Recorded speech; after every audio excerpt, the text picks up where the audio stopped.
سڵاو بینەرانی خۆشەویستی بەرنامەی ڕاستەوخۆ، زۆر خۆشحاڵم بۆ جارێکی تر دێمەوە خزمەتتان. ئازیزان، ئەوڕۆ هەفتەی گوڵانی 1400 تاوی بەرامبەر لەگەڵ حوتی مانگی مەی 2021 زاینیە.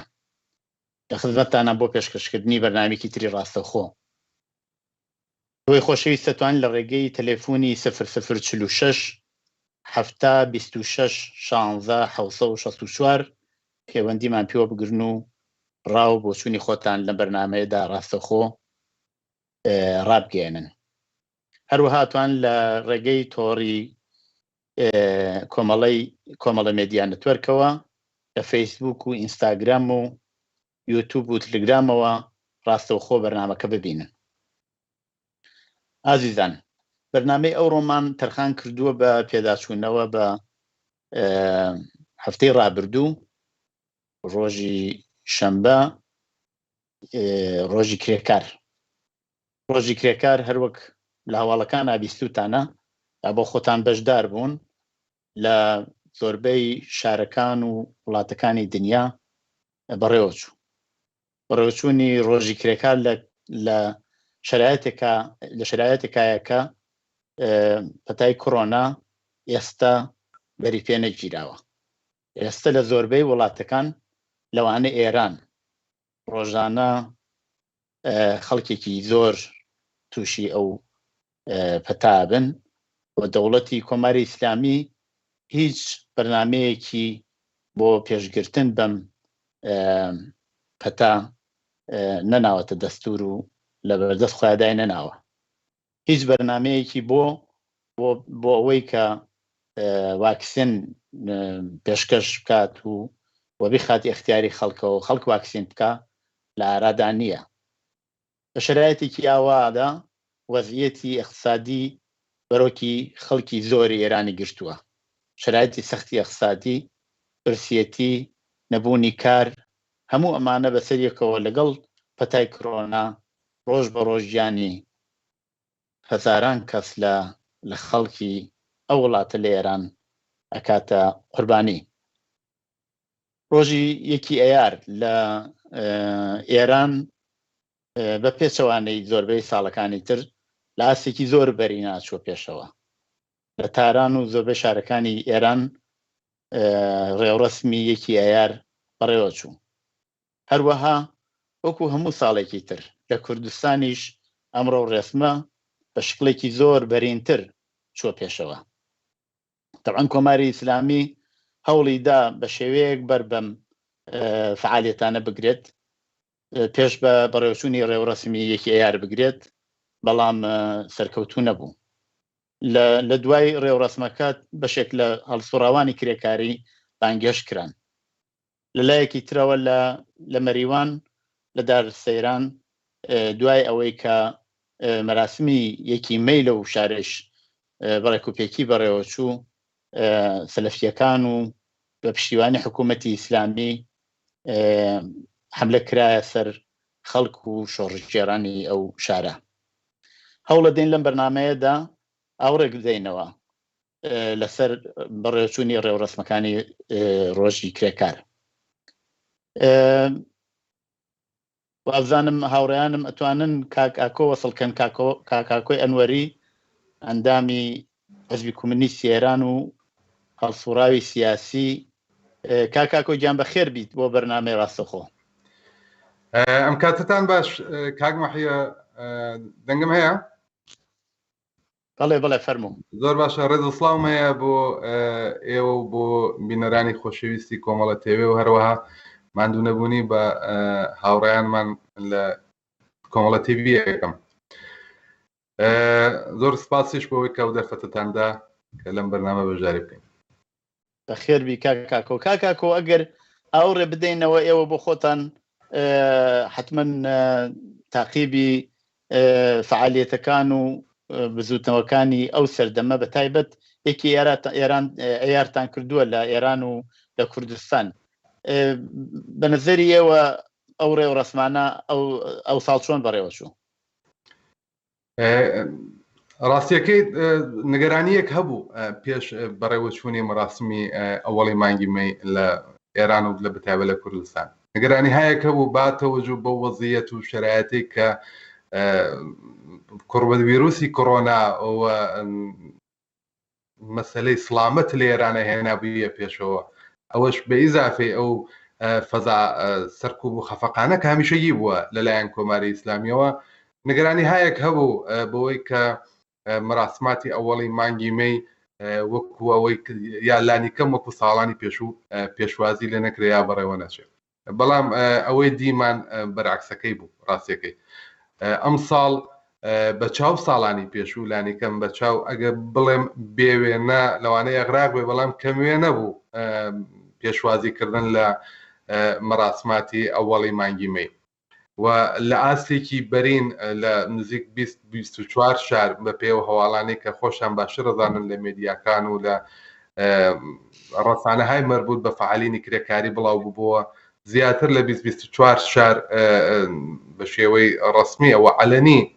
فعالیەتەکانیان یا پێشوازیان کرد لە ئەوەڵی مانگی مەی پێشتر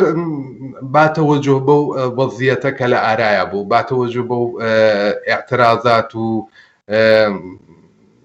مبارزاتی کە لە ئاستێکی بەرین لە ئێرانە لە ئاستی کارخانەکان وەکو مەسەل پیترۆشیمی و هێبکۆ و ئازەراب و زۆرێک لە مەسەلەی کرێکە مبارزاتی نێشەکەری هەفتە پە و ئەوانە یعنی پێش زەمینەیەک بوو بە تایبەت گەشەسەندنی مبارزاتی تەبەقەی کاریگەر لە ئێران لە ساڵی 99 و دواتریش باتەوەجوه بە هەبوونی ڤیرۆسی کۆڕۆنا و حتا لە سەرەتاکانی ساڵی 1400 لەلایەن بازنشەستەکان و پەرستاران و معلیمان و ئەمانە پێشبینی ئەوە ئەکرات کە مەراسمەکان ئستیقباڵی لێ بکرێت بەڵام وتم نیگەرانی ئەو مەسەلەی ڤیرۆسی کۆڕۆنایە بوو کە ئستیقباڵی ئاوای لێ نەکرێت بەڵام خۆشبەختانە و بینیمان کە باتەوەجوه بەو شرایەتە باتەوەجوه هەبوونی ڤیرۆسی کۆڕۆنا و باتەوەجوه بەو تەهدید و ئێرعابانەی کە کۆماری ئیسلامی پێش 11 وردی بێهشت یا ڕۆژی جیهانی کرێکار بۆ ئەینارد بۆ هەڵسوڕاوانی بزوتنەوە کۆمەڵایەتیەکانەوە بە تایبەتی بزوتنەوەی کرێکاری بۆی کە بەریان پێ بگرن بە ئستیقباڵی ئەوەڵی مانگی مەی نەچن بەڵام بینیمان کە لە ئاستێکی بەرین و بێوێنە یا کەموێنە بەرگوزار بۆ مەراسماتی ئەوەڵی باشە تایبەتمەندیەکانی وەختێ باسی کەموێنەکەی تایبەتمەندیەکانی چی بوون بەسەوەیە دیارە ئەمە کرێت جیاوازیەکانی ئەم جارە لەگەڵ ساڵانی ڕابردوو پیشان بدەین تایبەتمەندیەکانی چین واڵی کەموێنە بوون ئەوەی کە بە تایبەتی لە قەتعنامەکان و لە بەیانیەکانیانە درادەرەوە و بینیمان هاوپشتیەک بوو لە ناو بزوتنەوە کۆمەڵایەتیەکان بە شێوەی یەکدەنگ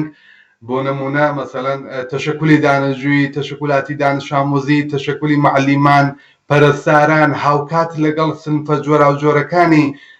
کرێکاریات تەشەکولاتی مستەقلی کاریگەری پێکەوە بەشداریانەکە لە مەراسمەکە و قەتعنامەی هاوبەشیشیان و بەیاننامەی هاوبەشیشیانەدا دەرەوە تۆم بۆ نمونە دانەیەکیان 15 دانە تەشەکولی جۆرا و جۆری سنفین کە پێکەوە پێشوازیان کردوە لە ئەوەڵی مانگی مەی و قەتعنامەیەکی بەواقع ڕادیکاڵیان داوەتە دەرەوە جگەلەوە خواستەکانی کە لە ناو ئەو قەتعنامە و بەیانیەکانە مەترح بووە خارج بووە لە خواستهایەکی سرفەن سنفی و متعلق بەو سنفەی کە ئەوان تێدان بۆ نمونە ئازادکردنی زیندانیانی سیاسی لەغوی ئەعدام لەغوی شکنجە ینی بە شێوەی خواستەکانیان ڕادیکاڵتر و لە چوارچێوەی خواستێکی سرفەن ئێکۆنۆمی و سنفی هاتووەتە دەرەوە و واوەتر چووە دفاع لە تەشەکولەکانی تری دەوروبەری یا ئەوەی کە مەوجودن لە ئێران مەسەڵەن بۆ نمونە دفاع لە مەسایلی مربوط بە ژنان حەقی بەرابەری ژنان هەروەی کە وتم لە خواستەکانیانە لاینەکانیانە لە بەیانیەکانیانە بە شێوەیەکی بەرجەسە دەنگی داوەتەوە بەشێکی درێژی حضوری عەلەنی ئەم ڕاسماتە بووە جاران لە خەفایە لە گۆشە و کەنارە یا لە ئەم جەنگەڵ یا لە ئەو ماڵ ئەگیرە ئێستا لە سەرحی خیابانەکانە بە شێوازێک شعارەکان ئەدرێتە دەرەوە ئینگار مەسەلەن بێمەهاباتر بووە شجاعتر بوون ئەلبەتە هەمیشە بوون بەڵام ئەم تایبەتمەندیانەی کە ئەم ساڵ بە نظری خۆم بەرجەسە بوو ئەو مەسایلە بوو لە سەرحی خیابان بە شێوەیەکی عەلەنی مەراسمەکان بەرگوزارە بوو و تایبەتی یەکێک لە شتەکانیش کە زۆر بەلای منەوە ئەوە بوو لە ساڵانی پێشوو مەسەلەی سڵامەت لە مەترسیان نەبوو ئەم ساڵ باتەوەجو بە مەسەلەی سڵامەتیش بەو نەگەرانی کە ئەڵبەتە لە خواستەکانیشانە لە خاترنامە و ئاینامەکانیشانات بوو مەترسی حتا سڵامەتی خۆشیان هەبوو بەڵام باوجودی ئەوەش ئەلبەتە بەڕعایەتکردنی مەوازینی سڵامەتی خۆیان هەر بازم هاتبوونە سەر شقام و مەراسمەکانیان بە شێوەیەکی بەرین بەڕێوە کاکەکوی جانگەڕۆمە وڵات بازام کاک سەلامی قادریشمان لەگەڵایە کاک سەلامی قادری بەخێر بیت بۆ بەناوی ڕاستەخۆ سڵاو لە ئێوە و لە میوانانتان سپاسانەکەم مەمنون بۆ دەرفەتە کاک سەلام هەروە لە پێشەکێکا باسم کرد و لە قسەکانی کاکاکۆیشا بوو ئاعترازاتی ئەو جارەی کرێکاران بە بۆنەی یەکی ڕۆژی یەکی ئەیارەوە 11 ئوردیبێهێشت لە مەریوانیش بەڕێوە چوو و لەوێ ڕۆژێ دواتر و چەند ڕۆژ دواتر وابزانم ئێستەی شەرە و جەوی ئەمنیەتیار هەیە لە دارسەیران هێرش کرایە سەر شۆڕژێران و خەڵکی شۆڕژێری ئەو شارە لەو بابەتەوە پێمان خۆشە ئاخرین زانیاریمان پێ بدەیت تا دوایش پرسیاری کێشم هەیە بەڵێ هەروواکە ئیشارەتان فەرموو مەریوان یەکێ لەو شارانە بوو کە مەراسمی یەکی مەی تیاگیرا مەراسمێکی عەلەنی مەراسمێکە بە شەفافی پەیام و بۆچوون و ڕای خۆیانیان دەربڕی و ئەنجومەنهای جۆرا و جۆری فعال لە شاری مەریوان ئەنجومەنی سنفی فعالینی کرێکاری فعالینی محیتی زیست فعالینی ژنان هەمیشە لەو شارە مێژینەیەکی دوور و درێژ هەیە لە جۆنبەشای پێشکەوتن خوازانە لە حرەکەتای پێشکەوتن خوازانە لە هەڵسوڕانی سەردەمیانە و بە درێژایی هاتنە سەرکاری کۆماری ئیسلامی بە زەبر و زەم و شکنجە و گرتن و بە هەموو شێوەهایەکە بوویانە هەوڵیان داوە بەعام کۆمەلگای کوردستان و بەتایبەت کە ئێستا لەسەر شاری مەریوان ئێوە پرسیارتان کرد هەوڵیان داوە ئەو شارە بەرەو دوا و ببەن یا سیمای ئەو شارە دواکەوتو نیشان بن یا نائەمنی بکەن و ئەوەی کە ئەمە بینیمان لەلایەک ڕۆژی یەکی مەی لە مەریوان مەراسمێک دەگیرێت کە لە ڕادیکاڵترین و پێشکەوتوترین وڵاتانی دنیا تۆ ئەتوانی نمونەی مەراسمێکی ئاوا ببینی بەو پەیامە ڕۆشنە کە ڕادیکاڵە لەلایەک هەر لەو شارە لەحن و کەلیماتێک بەکار ئەبرا لایەن کۆمەڵی ئەو باشی ئیسلامیۆ کە بێگانە بە هەموو مێژووی کوردستان و بە هەموو مێژووی خەڵکی ئەو شارە و کەلیماتی سەرپەڕاندن و ئەوانە کە زۆرتر لە 1400 ساڵ لەمە بەرو لە شەڕهای کشوەرگوشاییهای ئیسلامیە هیم بۆ لە داعش و لە حرەکەتهای زۆر پەرمەتیڤ و دواکەوتوانە و بەداخەوە کۆمەڵێک کەس بە دنەی خودی کۆماری ئیسلامی هەوڵەدەن هەر لەو ڕۆژە هێرشکەنە سەر گەڕەکێکی زۆر دیاری مەریوان کە گەڕەکی داسێرانە شوێنێکە کە زۆربەی شۆڕژگێڕانی مەریوان و وزەی شۆڕژگێڕانی مەریوان لەوێەوە دەستی پێ کردووە و بزوتنەوەی جوتیارانی داسێران لە یەکەم بزوتنەوە پێشکەوتن خوازەکانی مەریوان بوو و ئێستش خەڵکی داسێران لەو خەڵکە زۆر شۆڕژگێڕ و دیارانن کە ئەو گەڕەکە هەڵەبژێرن و دنەی کۆمەڵێک ئینسانی مێشک بشک و دواکەوتوو مرتەجع دەدەن کە هێرش بکەنە سەر ئەو گەڕەکە بەهۆی ئەوەی بە بیانووی مەشروب فرۆشتن یا بە بیانووی ئەوەی کە کەسێک گوایە کفری کردووە و ئەمە بینین لە عینی حاڵی وا زیندانەکان پڕە لە کەسانێک کە بەهۆی ئەوەی کە مەشروبیان فرۆشتووە گیراون خۆ حکوومەت هەیە لە شوێنێک گرتوویەتی مەشروبەکە بیانۆ جەریمەی کردوون ئەحکامی سەنگینی و ناعادڵانەی داون ئەلبەتە کە زۆر ناعادڵانەست بەڵام سەرباری ئەوە ئەگەر قەرارە کەسێک جرمێکی کردووە ئەبوو کۆماری ئیسلامی خۆی بۆ خۆی وەکو هەموو ئەو ساڵانەی ستەمکاریەکە لە حەدی خۆیان بێت نەک کۆمەڵێک بێنێت وەکو گروهی فشار و بە دیاری خەڵکە هەستی بەوە کرد کە ئەمە بۆ تاڵکردنی ئەو تەجروبە و ئەو بەڕێوەبردننی مەراسمەکەیە بۆ بە جۆرێک تۆڵەکردنەوەی ئەوەیە وەکو لە هەواڵەکانە بێ بیست بێتان خەڵکی داسێران بە ژن و پیا و لیان هاتنە دەست و خەڵکی مەریوان و دەوروبەر و هەتا ئێستا لە شارەکانی کوردستانیش هەمووی پشتیوانیان لە خەڵکی داسێران کرد و پاشەکشیان بەم جەماعەتە مرتەجەعە مزدورە کرد. کاک سەلام پێتان وانە ئەمە ینی ئەو جەماعەتە بە تایبەت ئەو سەلەفیانە و ئەو هێزە بەناو مەسەبیانە ئەو مەسەبیانەی کە ئێستا ئاوا بە خەنجەر و بە چەقۆ کەوتنەتە ناو شۆڕژێران لە دارسەیران زیاتر لە جەمهوری ئیسلامی ترسیان لەو شۆڕشتی جەماوەریەیە یعنی ئەوان زانن داهاتویان هەر تەواو ینی تێکەچێ ئەگەر شۆڕشێکی جەماوەری بێتە ئاراوە کۆماری ئیسلامی بڕوخێتتر تازە هیچ دەرفەتێک بۆ ئەوان نابێت هەر لە ئێستا ئەوان ترسیان زیاتر لە جەمهوری ئیسلامی دڵنیشتووە بەدڵنیایی و ئەزمونێک کە جریانی موفتیزادە ئەزمونێک کە جریانی ڕزگاری جریاناتی مرتەجع لە کوردستانی ئێران هەیانە و لەو ناوچانە هەیانە ئەزمونێکی تاڵە خەڵکێکی پێشکەوتن خواست خەڵکێکی سەردەمی خەڵکێکی تێگەیشتوو خەڵکێکی خوداگاه بە مەنافعی تەبەقاتی خوداگاه بە و ئاگادار و وشیار بە نسبەت ئەو زۆر مستەمانەی کە دەکرێت بە دڵنیاییەوە ئەگەر نەک هەر لە ڕۆژهڵاتی ناوەڕاست ئەگەر لە هەموو دنیا شوێنێک هەبێت کە شوێنێکی زۆر سەخلەت بێ و هیچ ئومێدێک نەبێ بۆ جەریاناتی ئێرتجاعی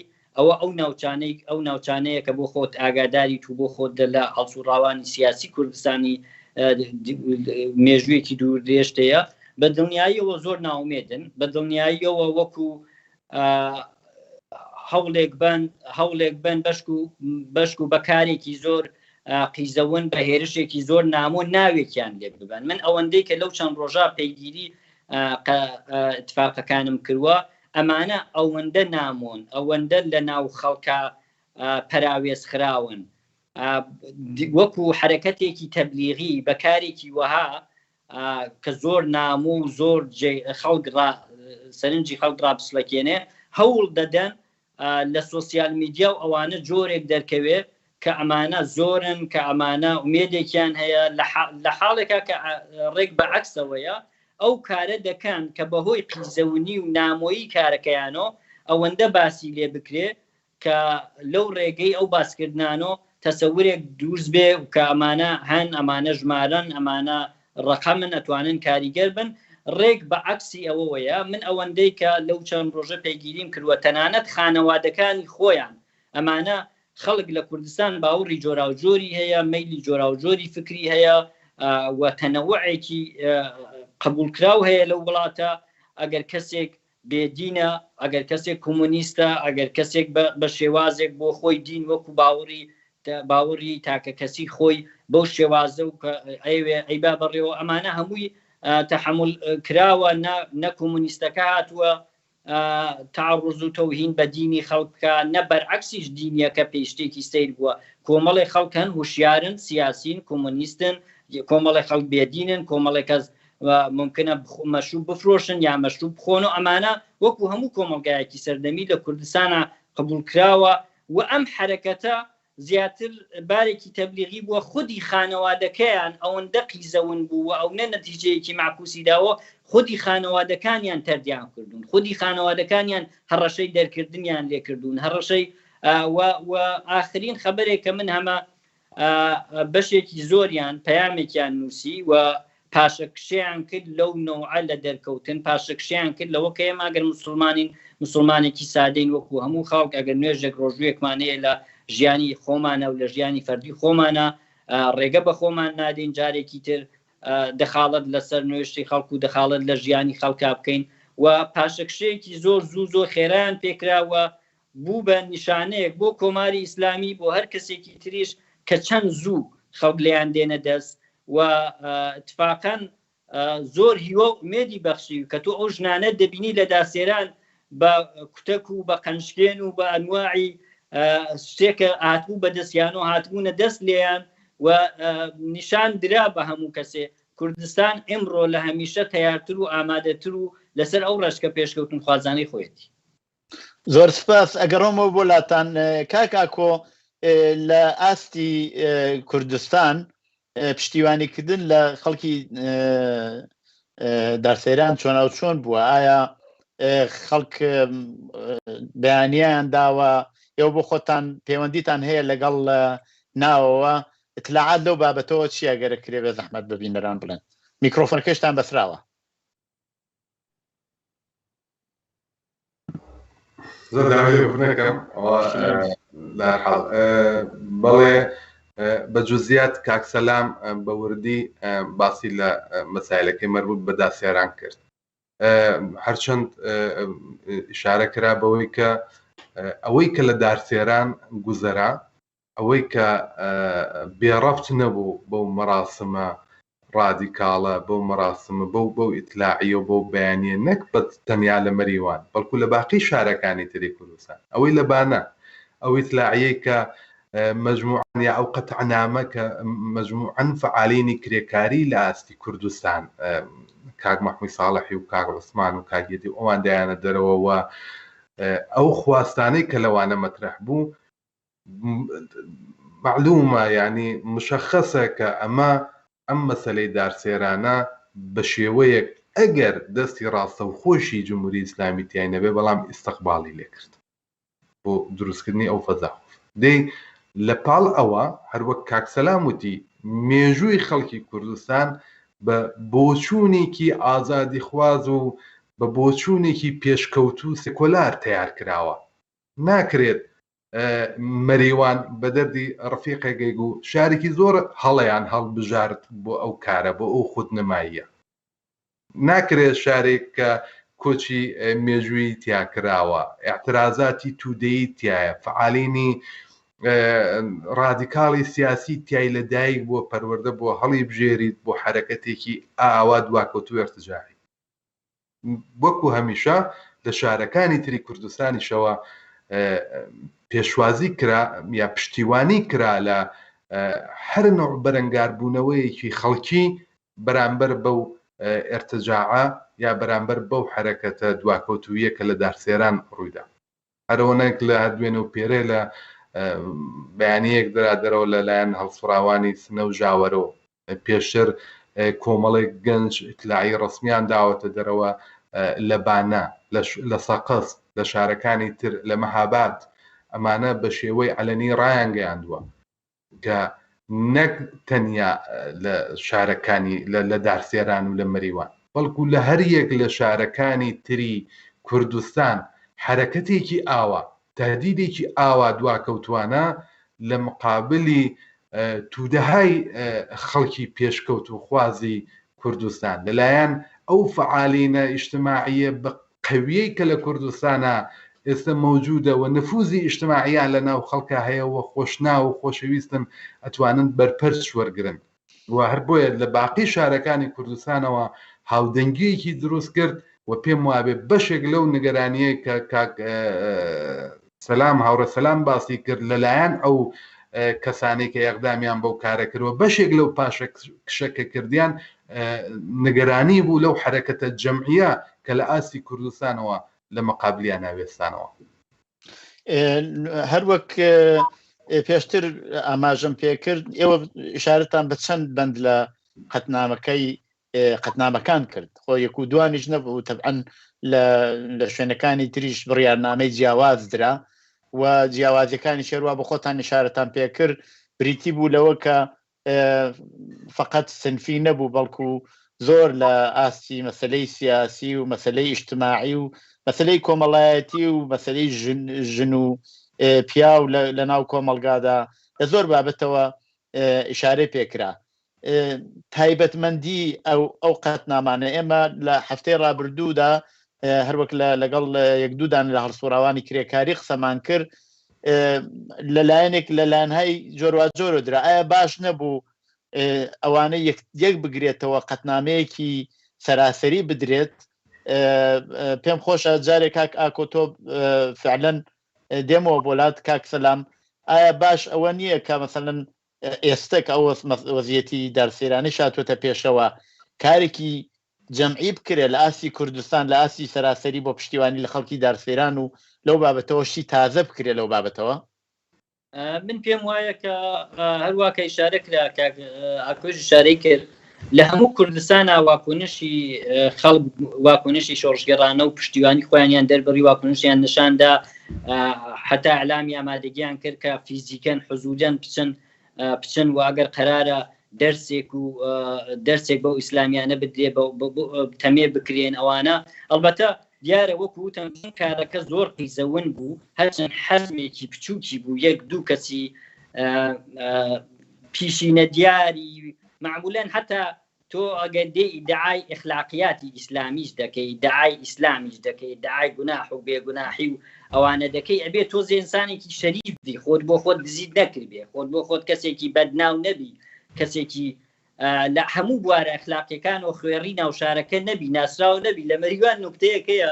ئەڵێن کەسێک چوو بۆ حەز عەبە فەرتەنەی ناوبوەر خەڵکی ئەو شارە عەبە فەرتەنە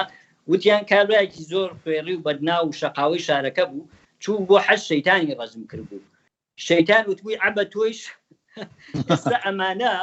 لەو تیپ بنیامەن کە وەختێکیش دێن ئیدعای هەر شتێک دەکەن ئیدعای سەلاحیەتی ئیدعای هەر هیچێکیان نەبووە ینی خەڵک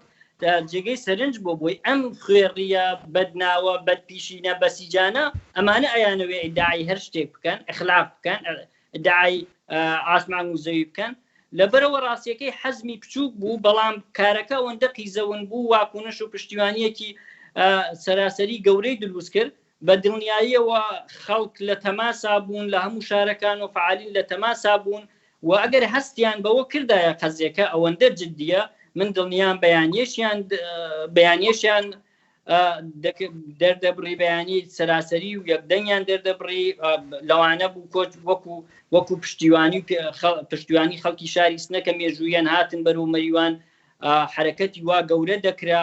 من دڵنیام خەڵک لە هەموو شارەکانەوە بە حزوری خۆیان دەگەیاند و دەرسێکی گەورەیان دەدا بە کۆماری ئیسلامیش و بەوانەیش لەلایەکیش خەڵک تەسەوریانەوە بوو کە کۆماری ئیسلامی زۆر بەباشی دەزانێت کە کەمترین شانس نییە بۆ ئەوەی خەڵکێکی کەمی شەتامتەوە هەم کا بە هەڵبژاردن و خەڵک بەشداری هەڵبژاردن و ئەوانە بکە خەڵک پیان وایە کە کۆماری ئیسلامی دنەی ئەمانەی داوە کەم ئیشە بکەن بۆ ئەوەی لە وانمود کا بە ئەفکاری عمومی کە ئەگەر بەشداری لە انتخابات نەکەن ئەگەر حکوومەت لاواز بێ ئەگەر بە بەشداری نەکردن و بە ئەنواعی حرەکەت حکوومەت لاواز بێ لەو ناوچە ئەوە ئێوە گیرەکەن بەدەست کۆمەڵێ دەستە و گروپی حزب و فرقەی متەفاوتۆ کە ئەوە شارەکەتان لێنە ئەمنەکەن خەڵک تەسەوری ئەوەیە کە ئەمانە هیچ وەخت جورئەتی شتی وایان ناکرد ئەگەر دنیایان نەدابن و دنەکەیش احتمالاً بەشێکی ئەوە بێت وەڵێ من پێم وایە ئەگەر شتەکە خەتەرەکە لەوە جددیتر وایە بە دڵنیاییەوە زۆر هۆشیارن هەڵسوڕاوانی ناوە خەڵکی کوردستان تەیفای مختلفی زۆر پێشکەوتوو زۆر تەیارن و خەڵکی کوردستان هەروواکە لە قەزیەی زلزلەکەی کرماشانە لە قەزیەی مەرگی شەریفی باژوەر و هاوڕێکانیە ئێمە ئەوەی کە بینیمان خەڵکێکی زۆر لە هەموو شارەکانی ترکە ئەوەی بۆ شەریفی باژوەر یا ئەوەی کە بۆ زلزلەی کرماشان کرا من دڵنیام خەڵکی کوردستان تەیار و ئامادەیە و لە هەر کاتێکا پێویست بزانێ بە حەزمی ئەو مەسەلەی کە دێتە پێشەوە هەم بەیانیە یەک دەست دەرەکە هەمیش بە پشتیوانیەکی پڕاوپڕ دەکات لەو شوێنەدا کە پێویست پێویستە ڕابگەێنم بیرێنەری خۆشەویستی شەتوانن لە ڕێگەی ڕقم تەلێفۆنەکەەوە کە لەسەر شاشەی تەلەڤیزیۆنەکە هەیە و منیش پێتان ڕاگەێنم 006 هەفتا 26 16 764 بەشداری ئەو بەرنامە بکەن و ڕای بۆ چنی خۆتان بە بینەران ڕابگەێنن. کاک ئاکۆ کاک سەلام ئیشارەی بە چەندانە حرەکەتی مهم کرد بەڕاستی لە کوردستان کە زۆر کۆنیژ نین ئەگەر ئێوە ئیشارەتان بە کۆچی مەریوان و بە چەند شتی کتر کرد بەڕاستی هەرە و حرەکەتانەی ئەخیر زۆر حرەکەتایەکی جەماوەری بوون کە خەڵک لە ئاسێکی زۆر بەرینە هاتن بەرەو پیری هەتا یەکەم جار کە کۆرۆنا هات و دەوڵەت هیچ پێداویستیەکی بە خەڵک نادا گروههای تایبەتی لە شارەکان دروست بوون بە تایبەت لە مەریوان یەکێک لەو شارانە بوو کە زۆر بە جددیە مەسەلە پەیگیری کرا هاتن بەربوونە دروستکردنی ماسکی حفاظەت و یارمەتی خەڵکیاندا و زۆر کاری لەو بابەتانیان کرد. ئایا چاوەڕوان ئەکرێت کە ئەگەر ئەم مەسەلە ینی کۆماری ئیسلامی بێ پەرەی پێبدات و وەزیەتی کوردستان نائەمن بکات و بە نوعێک بێ ئەمە بک بە فشارە بەسەر خەڵکی کوردستانەوە خەڵک بەرەو پیری ئەوە بێن کە لە ئاستێکی جەماوەری ترە لە بەرامبەر کۆماری ئیسلامی و جەرایاناتی دواکەوتووی سەلەفی و ئیسلامیدا بێستن؟ وڵێ کاک مەحیا هات کاک سەلامیش باسی کرد ئەو حرەکاتە مێژوویە کۆمەڵایەتیانە کە لە بەرەی پێشکەوت و خوازیایە توانێت تداعی بکەیت لە هەر لە مێژووش بە ئاست ئەم حرەکاتەوە خۆ ئێمە حرەکاتی مرتەجعانە و دواکەوتوانەی ئیسلامیشمان بە بووە. بۆ نمونە مەسەلەی مفتیزایەکان هەل ئەوایل انقلاب ئەگەر کۆچی مەریوانمان بۆ خۆ لە پەنا دەستی شاوەمان بووە. ئەگەر بۆ نمونە دفاع لە مەسەلەن ئەو مەسەلەی شەریف باجۆر و دفاع لە محیتی زیست ئەگەر هەبووە لە پەنا ئەویشە حرەکاتێکی ئەرتجاعی و لەلایەن کۆنەمەلاکان و یان ناو سەلەفیەکان و مەجموعی حرەکاتێک لەناو کۆمەلگایە بۆ بەرەو دواخستنەوەی خەڵک بووە. هەمیشە خۆ کۆماری ئیسلامی بەری بەمانە نەگرتووە. هەمیشە کۆماری ئیسلامی تەغزیەی کردوون، هانی داون، دەستی گرتوون، لە ژێرباڵیا بووە. هەمووی ئەمانە لەلایەن خەڵکەوە بەرپەرش دراونەتەوە و خونسا کراونەتەوە بە شێوەیەک. مێژووی تێکۆشان لە کوردستان، مێژووی خەبات و تێکۆشان لە کوردستان هەتا هاتووە ڕادیکاڵتر بووە، هەتا هاتووە خۆی لەگەڵ شرایەتی سیاسی و لەگەڵ وەضعیەتی موجودی ئێستای لەگەڵ داخواز و متاڵەباتی ئەمڕۆی ئینسانی خۆی تەطبیق داوە. بەرەو دواچوونی ئەگەریش بوو بێت، ئەگەریش لە شوێنەکە لەنگەرێکیان خست بێت لەلایەن جەرایاناتی تری دواکەوتووە، حتمەن ئەو بیرە ئەو بۆچوونە ڕادیکاڵە لەناو ئەو جوڵانەوە ئەوەندە قەوی بووە کە لە ئاستێکی جەماوەری فەورەن بەرپەرچی پێدراوەتەوە. من تاکیدم و دڵنیاشم لە هەر حرەکەتێکی ئاوە دواکەوتوانە ئەگەر ئیتفاقێت لە هەر شارێکی کوردستان و بە تایبەتی کە ئێستا مەوردی مەریوان و دارسێران باسە ئیتفاقکەوێ لەگەڵ حەجمەیەکی زۆر لە ئاعترازی جەماوەری لە ئاستی لانیکەم کوردستان بەرەوڕوو ئەبێتەوە و بە دڵنیاییەوە ناچار سەلام باسی کرد هەبوونی هاتنە سەر مەیدانی دوود ئەو چەندانە ژنە لە دارسێران بە تێڵایەک و بە چەق بە قنشکێنێکەوانێ ئەوە خۆی سمبولە، ئەوە هێمایە خۆ لەوانەیە خۆی ئەو هێزەی نەبێ بتوان هێمایەکە بۆ شتی گەورەتر بۆ کاری گەورەتر. ئەمجار لە هەمووی گرنگتر ئەو جەماوەرە هێزی سیاسی و حیزبی سیاسی خۆی هەیە. ئاسان نییە بتوانیت دەست بەریت بۆ ناو جەماوەرێک بیرێکی ئاوا یا بویتە هەڕەشەیەکی دواکەوت و خوازی بۆ ناو کۆمەلگایەک کە هێشتا هێزی سیاسی چەکداری پێشڕە و ڕادیکاڵی خۆی هەیە بۆی گوێشی لێگرن و پشتیوانی لێەکەن. ئاسان نییە ئەمە جگە لە جەماوەری خۆ لە ناو خەڵک ئەم لە هەمووی گرنگتر بە بەڕوای من یەکێک لە تایبەتمەندیەکانی کوردستان ئەوەیە ئەوانەیان متشەکلە بن سەریع ئەچنە پاڵدەسی یەک و هەر بۆ ئەمەش فاکتی مێژوویمان زۆرە کە من نامەوێت زۆر جواب بدر بم پرسیارە درێژکەمەوە بەزەوەندە بە کورتی بڵم بەڵێ کوردستان ئامادەگی ئەوەی هەیە لە هەموو بوارێکە بەرەنگاری ئەم جۆرە حرەکاتە بێتەوە. زۆر سپاس کاکۆ. کاک سەلام، دوا بە دوایەوە جەماعەتێک لە هەڵسوڕاوانی کرێکاری کە ئاعترازیان کردبوو لە تاران و هەروە لە سنە و لە چەند شاری تریش بانگێش کران یا موقەتەن دەستگیرکران دوای چەند ڕۆژ ئازاد کران وابزانام هەر زۆر زووش ئازاد کران. وەزعیەتی دەست بەسەرکراوانی داسەیران چۆنە؟ ئایا ئێستا هەر لەلایەن حکوومەتەوە گیراون وەزیان چۆنە؟ ئایا ئازاد کراون؟ تا ئاخرین تا پێشم بەرنامەیە کە من ئاگادار بم نا ئازاد نەکراون. لە واقع ئازاد نەکردنیشیان نەبوو هۆی ئەوەیە کە ئەسڵان جرمێک هەیە هەتا بە قوانینی جمهوری ئیسلامی جرمێک کەسێکە لە خۆی دفاعەکە لە جامعەکەی دفاعەکە هەتا بە قوانینی جمهوری ئیسلامیش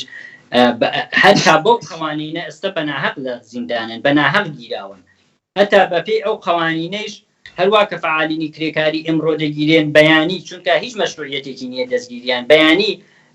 سەنەدێکیان لێسێنی و ئازادیان دەکەی دەبوو ئازاد بکرانایە بەڵام لە واقع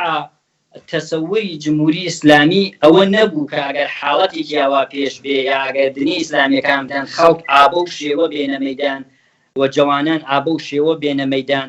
هاوپشتیەکی ئەوەندە بەرین لەو شارە دروست بێ جمهوری ئیسلامی بە شێوەیەکی مەسنوعی دەیەوێت بەهێشتنەوەی زیاتری ئەو جوانانە تا دڵنیا دەبێ جەوی شارەکە ئارامتر بۆ تۆ ئەوانە ئەوێ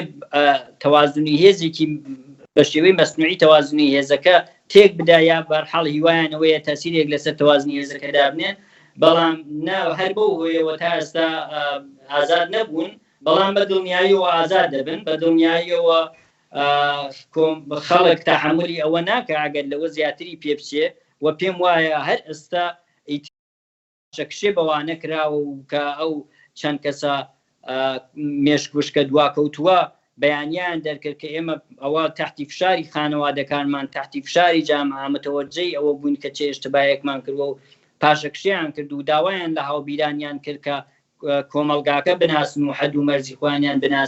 خۆیان بناسن من پێم وایە ئەگەر ئەو کەسانش ئازاد نەکرێن هەر ئەو فشارە کۆمەڵایەتیە کە ئێستا لە شاری مەریوان لەسەر ئەو جەماعەتە و لەسەر کۆماری ئیسلامی هەیە تەحمل ناکاوە کۆماری ئیسلامی مەجبور دەکات دەچنە بەر فەرمانداری دەچنە بەردادگاوە مەجبوریان دەکەن ئەو جوانە شەریفانە ئازاد بکەن ئەوەی کە زۆر جێگەی سەرنج جارواکە خۆمان دەزانین کۆمەلگای کوردستان کۆمەلگایەکی حزبیە مەیلی چەپی تایە مەیلی ناسیۆنالیستی تایە مەیلی جۆرا و جۆری تایە بەڵام بۆ نمونە لە ئاواییدا سێران وەگەڕێکی داسێران بەناوبانگە بە یەکێ لەو شوێنانەی کە کانگای چەپەکانە لە مەریوان و ئاوایی نێ بەناوبانگە کە فعالینی ناسیۆنالیست لەوێ زیاتر بە جرمی فعالیەتی مەسائلی نیشتمانی و شتانە گیرن خەڵکی ئاوایی نێ وەختی ئەمانە چوو بوون لە ئاوایی نێ یەک دوو کەسیان چوو بوون کە تەوزیع بنەوە کەسێک کفری کردووە ئێمە تعڕز ناکەین ئێمە حەدمان نییە بەرحاڵ تعڕز بە خەڵک بکەین و ئەوانە لە ئاوایی نێ دەریان کردبوون و خەڵکی ئاوایی نەیەکێ لەو شوێنانە بوو کە ئامادە بوو باوجودی ئەو تەفاوتە فکریەی کە داسێران چەپ و ئەو بەرەو ڕوانگەیەکی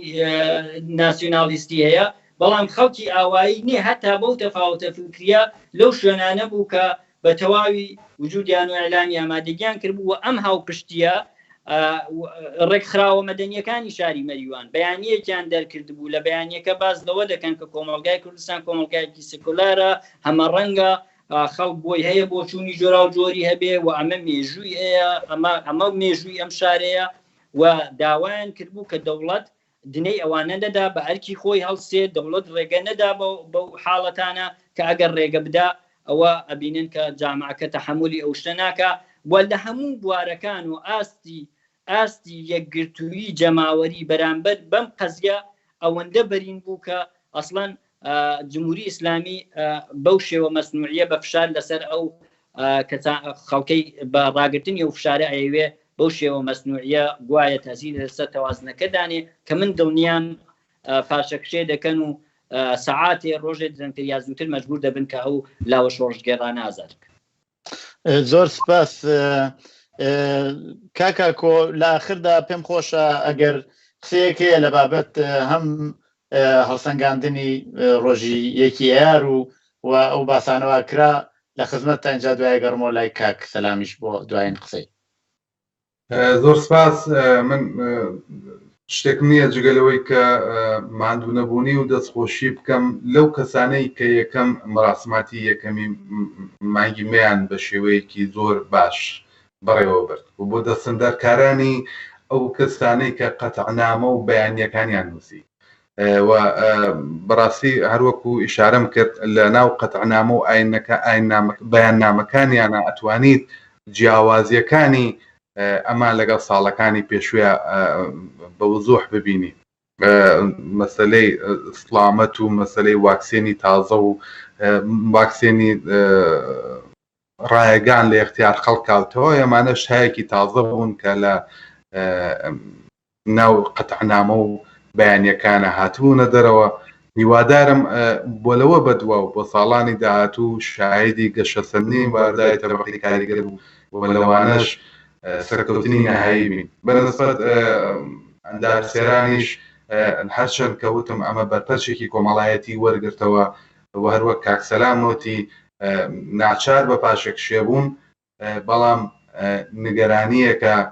جددیە، من نەتوانم بڵێم ڤیرۆسێکە کە هەرئان لەناو کۆمەلگایە احتمالی سەرهەڵدانەوە و ڕۆشتی هەیە وابێت چ هەڵسوڕاوانی ئێمە لە ناوخۆ لە کوردستان و چ جەرایاناتی سیاسی مربوط بە کوردستان ئەم مەسەلەیە جددی بگرن و لە ڕێگای ئاگاهگاری و ڕۆشنگەریەوە زیاتر ئەم پەدیدەیە بە خەڵک بناسێنن. من قسەیەکی ترم نەماوە، زۆر سپاس بۆتان و سپاسبوانەی کە گوێشیان گرت. زۆر سپاس. پەیامێک کاتەی خوێنمەوە جا دێمە لای کاک سەلام. زۆر سپاس بۆ تۆ کاکوجان. سڵاو ماندوو نەبن بۆ ئێوە کاک مەحیە و هەردوو هاوڕێیان. پیرۆز بێ یەکێ ڕۆژی جانی کرێکار، ڕزگاری و ئازادی چینی کرێکار لێ گرتووی و ئینسجامی گشتی ئەو چینە بەرهەمهێنەرەیە حتا لەژێر ئەم هەموو سەرکوت و زەڵم و زەختەدا بژی یەکگرتووی هەموو کرێکاران بژی یەکی ئەیار.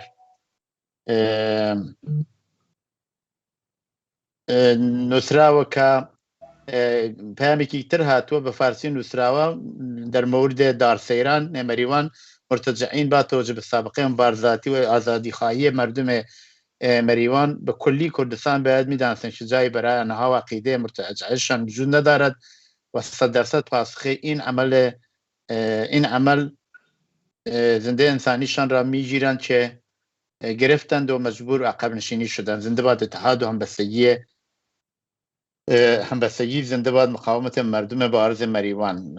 هاور فرنوش آلمان و نادیتی. زۆر سپاس بۆ بەشداریتان. کاک سەلام، لە ئاخردا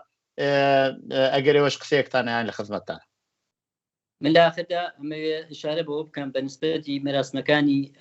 یەکی مەی کە ئشارە کرا کە چەند وەسیع بوو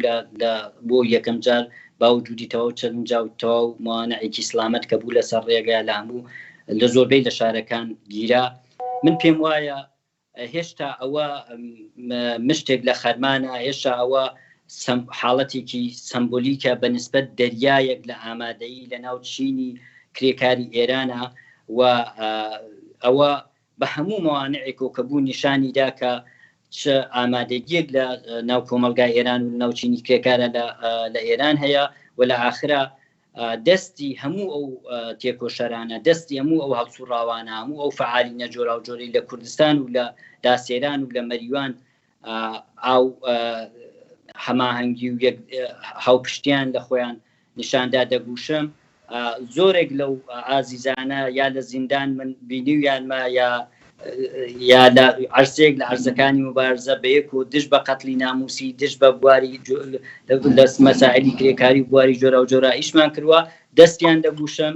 و لە هەر شوێنێکی دنیا بین لەگەل یەکین و ئێمەش لێرە لە دوورەوە هەوڵەدەین ئەدای سام بکەین. هیوادارم کە کوردستان هەر ئاوا سەربەرز و هەر ئاوا بەرەو پێش بچێت.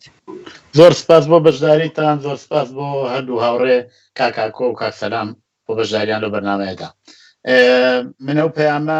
بەشی ئەوڵەکەیم نەدی لە ناو تەلەفۆنەکەمە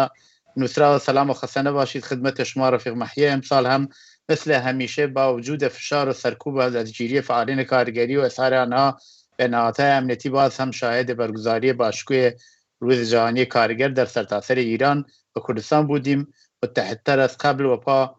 با اراده پولادین تر این روز را گرامی داشتند. اتحاد و همبستگی طبقه کارگر قابل تقدیر و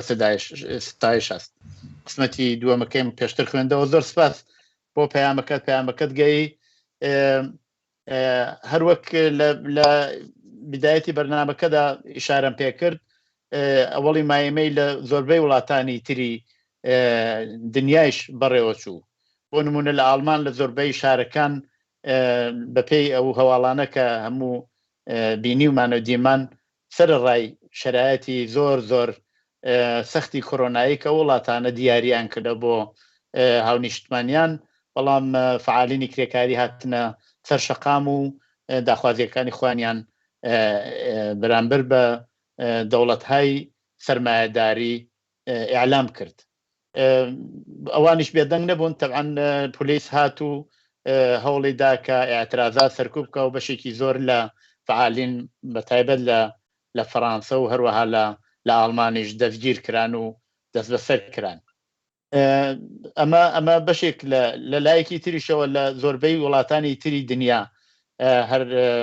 مەراسماتی ئەوەڵی مایمەی بەڕێوە چوو و ئەوە لە شەرایەتێکایە کە هیچ کەس پیشبینی ئەوەی ناکرد ئەو هەموو خەڵکە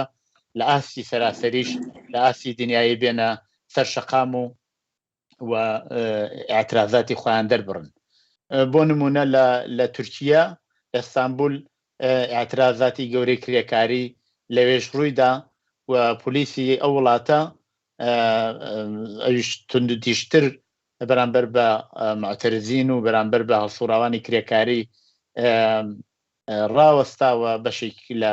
هەڵسوڕاوان هەروەک لە ئیخبار و گزارشات بینیمان دەست بەسەر کران و جیران لەلایەن پۆلیسی ئیستانبولەوە لە شوێنەکانی تری دنیای شەروای ئاعترازات بەڕێوە چوو ئەم ئاعترازاتە تەسەوری ئەوە بکەن شەرایەتی کۆرۆنایی ئەگەر کۆرۆنا نەبوایە ئێمە ئەمانتوانی شایدی ڕێژەهای وەسیعی کرێکاری و فعالینی کرێکاری لە ئاسی دنیا بین ئەمە هەر لە ئێستەوە خەریکە خەتەرێکە خاتە دڵی حکوومەتەکان هەر لە ئێستەوە خەریکە پەیامێکە داکە ئەگەر شرایەتی کۆرۆنایی تەواو بێ ئەوە ئێمە لەگەڵ ئێوە لە زۆر شوێن دینە مەیدان و داخوازیەکانی خۆمان بێەوە تەحمیل دەکەین شاید لە بڕێک وڵات وەکو ئێران ئەسڵ تەسویە حەسابیان لەگەڵا بکرێت یعنی ئیتر ئەو ڕژیمە لەوە زیاتر نابێ بمێنێتەوە ئەو ڕژیمە نابێت لەوە زیاتر ئاوا شیرەی گیانی خەڵک بکێشێت ئاوا خەڵک ئازار و عەزیەت بدات وڵاتێکە بێکاری لە وڵاتە لە ئاسێکی بەرینا هەیە لە وڵاتێکا کە ئێستەیش وەزعیەتی کار بە تۆری واقعی هەروە لە ناو قەتنامەهای کرێکاریە باسکرا بوو بە شێوەی غەیرە ڕەسمی هەیە بە شێوەیەکە کە موەقەتیە قەراردادەکان قەراردادێکی موەقەتین یعنی معنای ئەوەیە کە ساحبکار هەر وەختێ پێی خۆش بێ و بزانێت کە ئێتر ئەمە ئەتوانێت فشارێک بێ بەسەریەوە و ناتوانێت هەزینەکان پەرداخکە و کرێکارانە ئەتوانێت چونکی قەراردادی موەقەتین لەسەر کار لایەن بێت اخراجیان بکە و جەماعەتێکی تر بێنێتە سەرکار هەر ئەم هێنانی ئەمر و لابردنی ئەوی تریان بە نەوعێک ئێوە ڕقابەتێ لە بینی کرێکارانە بەوجود بێرێ ئەو کرێکاری وا بێکارە بە مەحزیەوە لەلایەن شوێنێکەوە دعوەتە کرێ بەکار خۆت تەبعاً بۆ بتوانێت بژیوی ژیانی بنەماڵەکەی بەڕێوە ببە بەرەوپیری ئەو کاراچێ بەڵام ئەوە نازانێت لە لایەکی تر و هاوچینەکەی بێکار بووە ینی مەبەستمەوەیە کە کۆماری ئیسلامی زۆر خەریکە بە شێوەهای فریوکارانە خەریکە دژ بە کرێکاران و زەحمەتکێشان هەڵسو کەوتە کات و لە بەرامبەریانە ڕاوەستێت بەڵام ئەمە تاکە ئیدامە هەیە ئێمە ئاعترازاتمان دیوە هەر ئەو ئاعترازاتی ئەم ساڵی کرێکاران لە 11 ئوردیبەهێشت نیشانی داکە ئەمە درێژەی ئاعترازاتی ساڵی 96 و 98 ئەمە نیشانەدا لە ئێستەوە بە کۆماری ئیسلامی بڵێکە ئەو ئاعترازاتە ئەمە ئاگری ژێر خۆڵەمێشە کە دیسان نەتوانێ بڵێسە پەیدا بکاتەوە و پەرە بسێنێت و کۆتایی بەم ڕژیمە بێنێت ئەوە نیشانەیەک لەوەیە من پێم وایە ئاعترازاتی ئەو جارەی کرێکاری زۆر تەئسیری وەرگرت بوو لە ئاخێزی جەماوەریەکانی ساڵی 96 و 98 بوێریەکی تازەیدا هەروەک میوانەکانیش باسییان کرد ئەگەر ئێمە پێشتر ڕۆژی کرێکارمان لە شاخەکان و لە ئاویێر و لە شوێنەکانی جۆرواجۆر ئەبینی فعالینی کرێکاری هەوڵیانەدا لە ترسی ئەوەی کە دەست بەسەر نەکرێن و فشار نێتە سەریان خۆیان پیشان دەدەن ئەمجارا بینین بە شکڵێکی زۆر ئاشکرا و عەلەنیە کرێت خەڵک تازە و دوایتر ترسیان بڕاوە و کۆماری ئیسلامیش بەوەیش پێی بردووە شاید بۆ ئەوەی بێوێت چاوترسێن بکە ئەم یا ئەو هەڵسوڕاوی کرێکاری بخاتە ژێر ئازار و عەزیەتەوە بەڵام چەندێکە توانێت و کارە بکە چەند نەفەرە توانێت بخاتە زیندانەوە ئەوەیە کە ناتوانێت ئەمە پەرە پێ بدا و کاتیەوە هاتووە کە لە ئەسێکی بەرینتر ئێمە داخوازیەکانمان مەطرح بکەین نابێ ئێمە ماتڵ بین کە ڕۆژی کرێکار بێت و داخوازیەکان و بڕیارنامەکانمان بدەین ئەبێ هەوڵ بدەین ئەمە ڕۆژانە بەڕێوە بچێت و ڕۆژانە داخوازیەکانمان مەترح بکەین بەڵام نەک بەربڵاو نەک لەم شار و لەو شار بەڵکو هەوڵ بدەین پەیوەندیەکی زۆر پتە و لە بینی بەشە جۆرەکانی کرێکاری فعالینی کرێکاری بە وجود بێرین بۆ بتوانین ئەم مبارزاتە ئەم ئەترازاتە لە ئاسیکی بەریندا بچێتە پێشەوە خۆ تەبعەن ئەمە بە سازمانە بێ بکرێت ئەمە ئەبێ بە ڕێکخراوە بکرێت فعالینی کرێکاری هەر لە ئێستەوە بێ پەیوەندیەکی چڕوپڕ لە بین یەکدا پێک بێنن بۆ بتوانن ڕێکخراوەی خۆیان ئەگەر بکرێت ڕێکخراوەی سەراسەری خۆیان پێک بێنن بۆ هاواهەنگیە بکەن بەشێکی هەرە زۆرە لە داخوازیەکان بەڕاستی داخوازی های ئەم بەشی کرێکاری نییە فەرق و جیاوازی بێ لەگەڵ ئەوی تر داخوازیەکان پێکەوە گرێیان خواردووە داخوازی کرێکاران چ لە مەوردی وەزیەتی بازنشستەکانەوە چ لە مەوردی حقوقهای بە قەولی معروف و حقوقهای معوەقە ئەو حقوقانەوە پێیان نەدراوە چ لە مەوردی بیمێ بێکاریانەوە چ لە مەوردی قەراردادهای موەقەتی و لە ئارادایە چ لە مەوردی وەزیەتی ژن و پیا و لە ناو کۆمەڵگادا هەموو ئەمانە یا وەزیەتی کۆرۆنا ئەمانە هەموو پێکەوە گرێ خواردووە مشکلی کۆرۆنا مشکلی شارێک نییە مشکلی بیمێ بێکاری مشکلی شارێک یا محلێکی کرێکاری نییە مشکلی قەراردادهای موقت مشکلی یەکدانە محلی کار نییە بەڵکو ئەم مشکلێکی عمومی هەموو کرێکارانە لەسەر ئەمانە کرێکاران ئەتوانن پێکەوە یەکدەنگ بێنە سەر شەقام یەکدەنگ پێکەوە هاواهەنگی بکەن و بەیەکەوە ئاعترازاتی خۆیان ڕێک بکەن بازنشستەکان هەر ئاعترازاتیان درێژەی هەیە ناتوانن بژین بەو شەرایەتەوە وا ئێستیا قەرارێگیتە ئەو پوڵەوە دەوڵەت پێیانەدا ناتوانێت ئەو ژیانەی ئەوان بباتە پێش سەر ڕای ئەوە بەشێکی زۆر لە بازنشستەکان ئەگەر توانای جسمیان مابێ هێشتا بە یەک کار و دووکاریش مەجبورن کار بکەن بۆ بتوانن بنەماڵەکانیان بژێن ئەمانە هەموو پێکەوە گرێ خواردووە ئێمە زنجیرەیەکی گەورەین لە ئاسیێرانە پێکەوە و ئەوە فقط بە یەکگرتووی و بە سەراسەری و بە هاوپشتی یەکتر ئەتوانین بە داخوازیەکانمان بگەین تەبعەن کوردستان پێشینەیەکی زۆر ڕۆشنی هەیە لە بەڕێوەبردننی مەراسمەکانی ڕۆژی کرێکار لەم بابەتەوە تەجروبە زۆرە و کرێکاران لەم بەشە لە ئێران زۆر چاکەزانن چۆن خۆیان ڕێ بخەن و چی بکەن بەڵام پێویستە کە لەم بابەتەوە کارێکی جدیتر بکرێت پەیامێک هاتووە بۆتان خوێنمەوە نووسەتی سەلام ڕەفیق ئیرج منزوری ئیرجیە روز جهانی کارگر فقط در کردستان برگزار نشده چرا خارج کردستان برگزار شده چرا خارج کردستان کدوم مراسم چرا بزرگنمایی میکنید متاسفانه شما فقط مراسم در آبیدر و مریوان پخش میکنید اونا حتی مراسم حکمتی ها در آبیدر و مریوان پخش میکنید اونا حتی در صحنه های مجازی و تلویزیون خودشون مراسم شهرک صنعتی رو پخش نکردن نەخێرێ من نامانەیە بزرگنمایی بکەین هیچ کەسیش نێوتووە بزرگنماییمان کردووە پێویستیش ناکاوە بکەین ئاعترازاتەکە لە بەشێکی زۆر لە تلویزیۆنەکان و لە ئەخبارەکان لە تاران و لە بڕێک لە شارەکان کرا تەبعەن ئێمە ئینتزارمان لەوە زیاترە خۆ ئێمە ناڵێن بەوە ڕازین نامانەیە بڵێن ئەوەی ئاعترازاتێکی وەسیعی کرێکاریە لە سەتحی ئێران هەشتیوە ناڵێن بەڵام ئەوەشمان لەبیر نەچێ هەر لەو ماوەیەدا بازنشستەکان لە ئێران لە سەتحی سەراسەری لە ئێرانە لەلاقل نزیکی 30 شار ئەجوم لە کوردستانیش هاتنە سەر شەقام و ئاعترازیان کردووە کرێکارانی بەرقی تاران ماوەیەک لەوە پێش ئاعترازیان کردووە حوتەپە هەمووانە نمونەهایەکی ڕۆشنن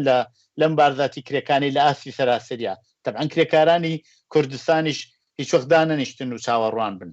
من بەسەوە نییە ئێمە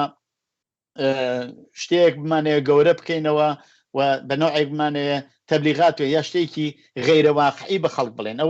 ئەوە کاری ئێمە نەبووە ئەوەی وا واقعیەتە ئێمە بەو نوعە ڕازینی نەک ئێمە هیچ نین ڕازی بن کرێکاران خۆیان ڕازینین لەوە کرێکاران قاعدەتە نابێ ڕازی بن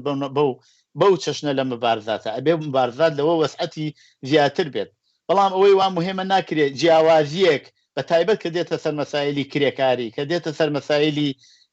ئیجتماعی لەناو ئێرانە جیاوازیەک لە بینی کرێکارانی کوردستان و بەخێ شوێنەکانی تری ئێرانە بە وجود بێنین ئەوە ئەتوانێت ئەو سەفا ئەو پشتیوانی حتا سەراسەریە لە خەڵکی کوردستان بچڕێنێت بۆیە مەبەستەوەیە کە ئێمە هەوڵ بدەین لە ئاسێکی بەرینترە مبارزات ببینە پێشەوە ئەوە لە ئێرانانە لە هەموو وڵاتەکانی تریشا سابتی کردووە کام بەش بە تاق و تەنیا خۆی توانیویەتی بچێ بەگژ ئەو حکوومەتە واتیایژی نمونەی زۆر ڕۆشنمان لە کوردستان لە عێراقەیە نمونەی زۆر ڕۆشنمان لە سووریە هەیە نمونەی ڕۆشنمان لە شوێنەکانی تر هەیە لە مصر هەیە لە تونس هەیە لە شوێنەکانی تر هەیە لە ئاسی دنیا ئەگەر مەحدود کراوەتەوە ئەگەر بە یەک نقطە لە شوێنەکان و مەحدود کراوەتەوە دەوڵەت زۆر بەڕاحەتی توانیوێتی سەرکوتی بکە حتا خەڵکی کوردستان کاتی خۆشی کە توانی مبارزاتی ئاوا باتە پێشەوە تەبعاً بە پشتیوانی وەسیعی سەراسەری احتیاجی بوو ئەگەریش پشتیوانیەکە لە ئاسێکی سەراسەری بەرینا بکرایە من مطمئنم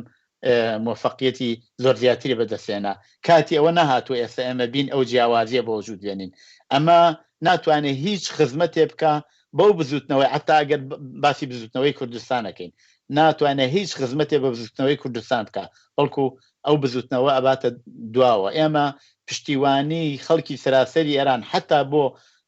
حەقی تعینی سەرنوشتی خەڵکی کورد مان پێویستە ئێمە ناتوانین ئەوە بە شەڕ لەگەڵ خەڵکی ئێران بەدەست بێنین بەڵکو بە پشتیوانی ئەوانەوە بەدەستێنین ئەگەر بمانەوە حتا ئەوەش بکەین بەڵام باسی کرێکاریە باسی ئەوەیە کە کرێکارێکی کوردستان لەگەڵ کرێکارێکی ئێران ڕۆژانە ئەچێت بە کارێکی زۆر سەخت بە فشارێکی زۆر بە پوڵێکی زۆر کەم لە شرایەتی کۆڕۆناییە ئەچێ کارەکە و زەحمەتێک کێشێ و ئەوە هیچ جیاوازیەکی نییە ئەو کاریگەرە لەگەڵ کاریگەرێکی تر لەگەڵ کاریگەرێکی ئەفریقایی لەگەڵ کاریگەرێکی خەڵکی ئاڵمان یا ئینگلیسیا هەر شوێنێکی تر فەرق و جیاوازیەکەی چییە غیرە زەوانە بەیانیانە چنە سەرکار و لەوێ کارەکەن و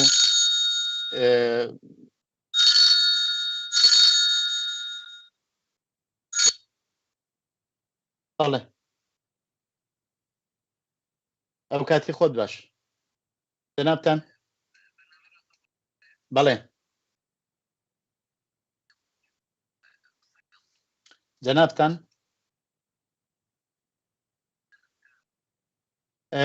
دەی باشە کاتمان زۆر نییە بەڵام فەرموو قەی ناکە ئەتوانی فەرموو کاک بورهان داوای لێبرد نەکەم ئەوەی خەمە سەر بڵانگۆ فەرموو ئەم کاتتان باش بەرنامەکەتان زۆر باشە هەڵسەنگاندنێک لە ڕۆژی کرێکاری ساڵی 1400 بەڕاستی تایبەتە ئەو ساڵ تایبەتمەندی خاص خۆی بوو بە بۆنەی کۆرۆنا و بە هەروەها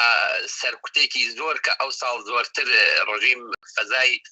ئێران و بە تایبەت کوردستانی نیزامی کردەوە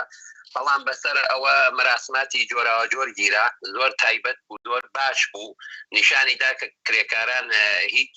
مانع و سەدێک ناتانێت پێشیان پێ بگرێ مەراسمی خۆیان قەتعاً بەرگوزارەکەن و هەروەها قەتنامەی ڕادیکاڵ و باش کە نوکی حمڵەی بە نظامی سەرمایەداری بوو لە کوردستانە منتشر بوو موردی حمایەتی زۆر لە کرێکاران لە کارگال و لە شارگەلی مختلف قەراری گرت من پێم وا بوو ئەم ساڵ مەراسمی ڕۆژی کرێکار باوەسپی ئەو هەموو مانع و سەدەک لە بەریابوو نسبەت بە ساڵانی تر زۆر باش بوو دەستی ئەو کرێکارانە نمایندەل و فعالینی کرێکاری کە لەژێر ئەو هەموو فشار و زەربە ئەو مەراسمانەیان گرت بە گەرمی ئەبووشم و سپاسیانەکەم مەکان باش بوو بە نەزەری من باوەسپی ئەو هەموو فشارە کە تانیان ئەو مەراسمانە بگرن زۆر باش بوو ئەتوانێت بێتە نمونەیەکە لە ساڵگەل ئایندا مەراسمەکان گەورەتر و بەربڵاوتر بەرگوزار بێ هەرویستم ئەوە بڵێم کە دەستیشتان خۆش بێ بەڕاستی تایبەتە بەرنامەکە دەستان خۆش بێ زۆر سپاس بۆ تۆ کاک بورهان زۆر مەمنون بڵێ بینەرانی خۆشەویست زۆر سپاسی کاک بورهانی شەکەین کە بەشداری و بەرنامەی کرد ئەگەر هاوڕێیانم ئامادە بن وردە وردەوە بزانم خەریکە دینە کۆتایی بەرنامەکەمان بەڵێ پێویست بوو کە زۆر سپاسان بکەم بۆ ئەوەی کە بینەری ئەو بەرنامەیە بوون هەروەک ئاگادار بووم لە پێشتا ئاگدارم کردنەوە ئەو بەرنامە ئەتوانن زەفت شدەکەی لە تەریقی یوتیوب و لە تەریقی تلگرام و فەیسبوک و هەروەها ئینستاگرامەوە بیبینون و دەستڕەسی پێپیا بکەن دیسان لە تەلەڤیزیۆنی شەوە بڵاوە بێتەوە بەرنامەیە من قسەیەکی تایبەتیم نییە کات و ساتێکی خۆشتان بۆ باواتە خوازم سەرکەوتوو بن و بە هیوای ئەوەی مەراسمەکانی تر و بەرەو پێشی زۆر مەراسمی شکۆدارتر ئەڕۆین بە گەرم و گوڕی بەڕێوە بچێت و هاوپشتی زیاتری کرێکاران ئاوات و ئارزومانە و کات و ساتێکی خۆشتان بۆ باواتە خوازم ماڵاوە.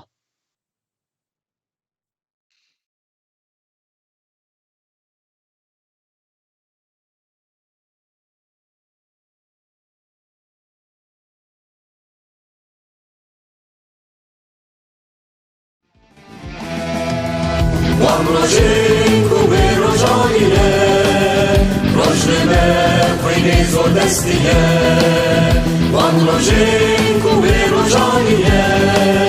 Rojneme khweyne zor destiye Levji u sana meşe Bekmesti kaltina meşe Levji u sana meşe Bekmesti نامشه تا بکی و اوی بامشه لجمه و لولتان تا بکی و اوی بامشه لجمه و لولتان یک کلام جشن کار که روزه وقتاران یک کلام جشن کار که روزه وقتاران ریا شورشتا عشق جور تجی آخر کندان ریا شورشتا عشق جور تجی آخر کندان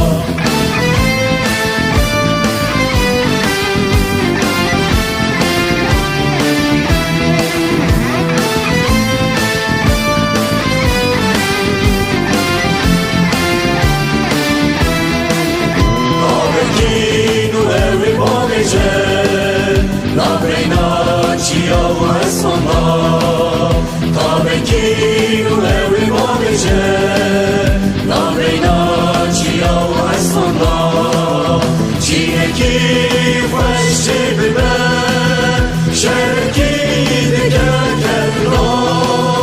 Çineki fışçı bibe Şerki diker kendra Fışçılar ucin velatimin Esselam ucin beştaye Fışçılar ucin velatimin Esselam ucin beştaye Yekkulan Zeşna terken uğre vatkara Yekkulan Zeşna terken uğre vatkara Rıya şorişta Beşve çura tecila khankanda Rıya şorişta Beşve çura tecila khankanda Rıya şorişta Beşve çura tecila khankanda Rıya şorişta Beşve çura tecila khankanda